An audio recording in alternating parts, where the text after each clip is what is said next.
οικογενής υπερχολυστερινεμία FH είναι μια γενετική διαταραχή που χαρακτηρίζεται από πολύ υψηλά επίπεδα LDL και οικογενειακό ιστορικό πρώιμης αθυροσκλήρωσης. Κανονικά, η υποδοχή στον LDL στα υπατοκύτταρα βοηθούν στην κάθαρση των σωματιδίων LDL από την κυκλοφορία του αίματος. Η FH μπορεί να προκληθεί από οποιαδήποτε από 1000 συγκεκριμένες μεταλλάξεις που αφορούν 3 γνωστά γονίδια.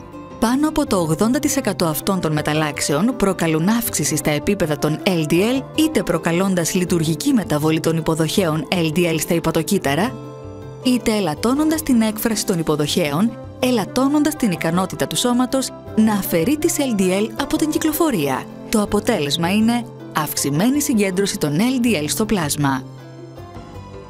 Επιπλέον, η ελαττωμένη πρόσληψη LDL μειώνει τη χολυστερόλη στο ύπαρ, γεγονός που διαγείρει την υπατική σύνθεση χολυστερόλης και την παραγωγή VLDL, μιας λιποπρωτεΐνης πρόδρομου της LDL. Οι διαταραχές αυτές που συναντώνται στην FH μπορεί να προκαλέσουν αύξηση της συγκέντρωσης των σωματιδίων LDL νωρίς στη ζωή. Συνεχής έκθεση σε υψηλά επίπεδα LDL και αυξημένη με το χρόνο εναπόθεση χολυστερόλης στα αρτηριακά τυχώματα αυξάνουν τον κίνδυνο αθυροσκλήρωσης και πρώιμης καρδιακιακής νόσου στην FH, καθιστώντας πολύ σημαντική την πρώιμη διάγνωση αυτής της γενετικής διαταραχής.